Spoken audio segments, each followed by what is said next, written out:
السلام علیکم ورحمۃ اللہ وبرکاتہ۔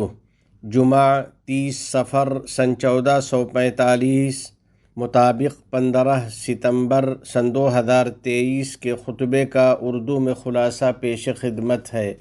خطبے کا موضوع اعمال و اقوال اور طاعات و عبادات میں اخلاص و للہیت کی فضیلت اور اس کا ثواب۔ الحمد للہ رب العالمین وأشهد أن لا إله إلا الله وحده لا شريك له وأشهد أن سيدنا ونبينا محمدا عبد الله ورسوله فاللهم صل وسلم وبارك على سيدنا ونبينا محمد وعلى آله وصحبه أجمعين وعلى من تبعهم بإحسان إلى يوم الدين۔ میرے اسلامی بھائیوں اور عزیز دوستو، اسلام میں اخلاص و للہیت کی بہت زیادہ اہمیت اور فضیلت ہے، جبکہ ریاکاری اور دکھاوے سے سختی کے ساتھ منع کیا گیا ہے۔ اخلاص کا مطلب ہے کہ بندہ اپنے اعمال و اقوال سے محض اللہ کی خوشنودی چاہے اور صرف اللہ جل جلالہ کی رضا جوئی کے لیے طاعات و عبادات کرے۔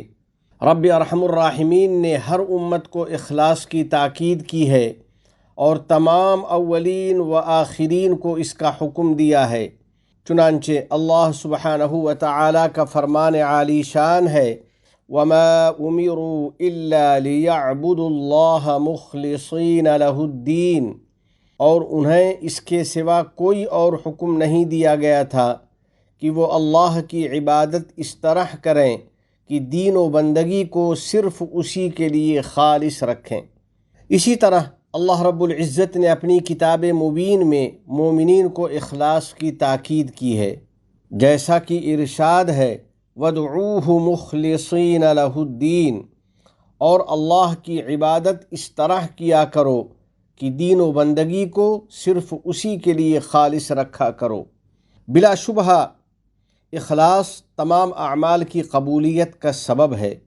نبی کریم صاحب خلق عظیم صلی اللہ علیہ وسلم نے فرمایا ہے، ان اللہ لا يقبل من العمل الا ما كان له خالصا وابتغي به وجهه۔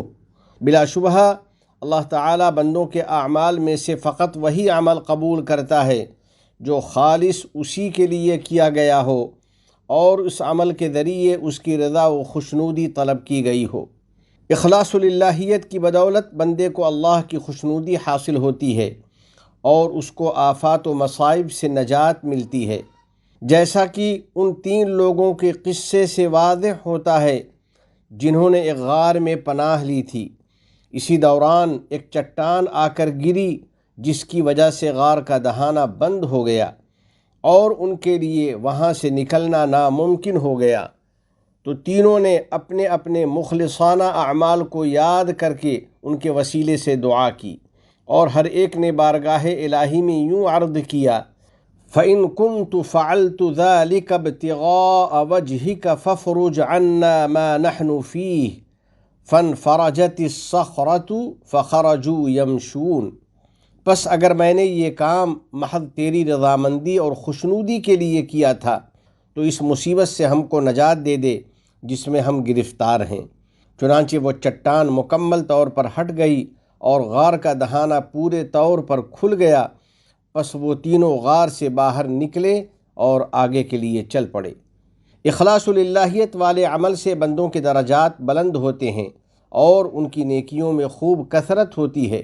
رسول اکرم صلی اللہ علیہ وسلم کا فرمان ہے، إِنَّكَ لَن تَعْمَلَ عَمَلًا تُرِيدُ بِهِ وَجْهَ اللَّهِ إِلَّا ازْدَدْتَ بِهِ دَرَجَةً وَرِفْعَةً۔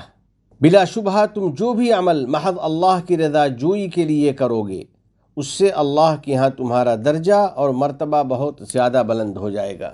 اخلاص و للہیت کا اہتمام کرنے والوں، در حقیقت مومن کی یہی شان ہوتی ہے کہ وہ اپنے ہر معاملے میں اخلاص و للہیت کا مظاہرہ کرتا ہے، پس وہ ہر حال میں اللہ کی خوشنودی چاہتا ہے اور اپنے تمام کام اور اپنی ہر بات میں رضائے الہی کا طلبگار رہتا ہے۔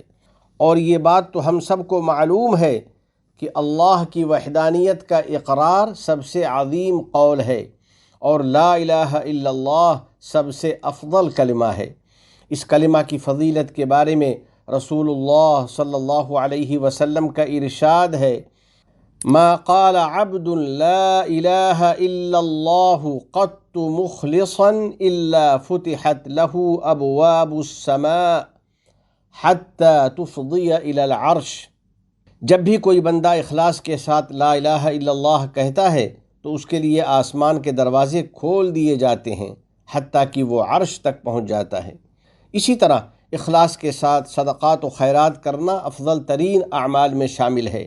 یہ بہت بڑی نیکی ہے، چنانچہ جن بندوں کو اللہ تعالیٰ قیامت کے دن اپنے عرش کا سایہ عطا فرمائے گا ان میں اخلاص کے ساتھ صدقہ کرنے والا بندہ بھی شامل ہے۔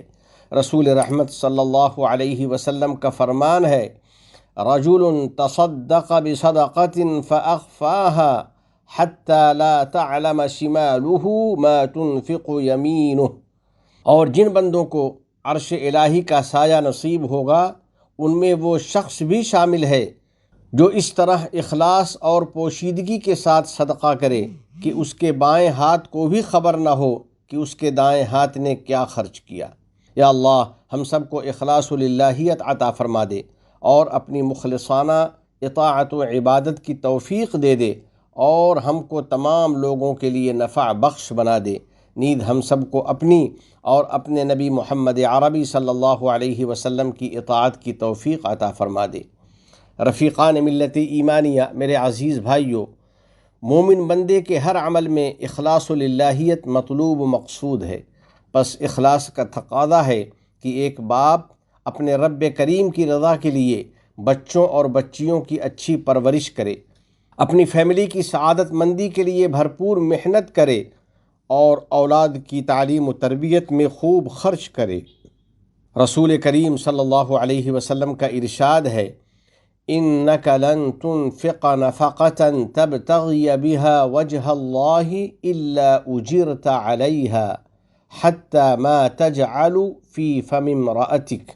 اللہ کی رضا کے لیے تم جو کچھ بھی خرچ کرو گے اس پر تمہیں یقیناً اجر عطا کیا جائے گا، حتیٰ کہ اس لقمے پر بھی جو تم اپنی بیوی کے منہ میں ڈالو گے، یعنی اپنے بال بچوں کی پرورش بھی باعث اجر و ثواب ہے۔ اسی طرح بیوی بھی اپنی ذمہ داری کا احساس کرے، اپنے شوہر کے گھر کی نگہبانی کرے، بچوں کی پاکیزہ تربیت کرے اور اپنی فیملی کے تئیں خلوص و وفاداری کا مظاہرہ کرے۔ ایسے ہی اخلاص کا تقاضا ہے کہ ایک ملازم خلوص نیت سے اپنی ذمہ داریاں انجام دے اور اپنے خالق جل جلالہ سے اجر و ثواب کا طلبگار رہے۔ ایسے ہی ڈاکٹرز، انجینئرز اور اساتذہ اپنے اپنے پیشوں میں اخلاص کا مظاہرہ کریں اور خدمت خلق کے جذبے سے کام کریں، اور طلبہ عزیز بھی اپنی تعلیم میں خوب محنت کریں اور اللہ کی رضا کے لیے علم حاصل کریں۔ الغرض ضروری ہے کہ ہمارے معاشرے کا ہر فرد اخلاص سے کام کرے اور اپنے معاملات زندگی میں رضائے الہی کا طالب رہے، تاکہ اس پر اور معاشرے پر نیز وطن پر اس کے اچھے اثرات قائم ہوں اور سب کو بھلائی اور کامیابی حاصل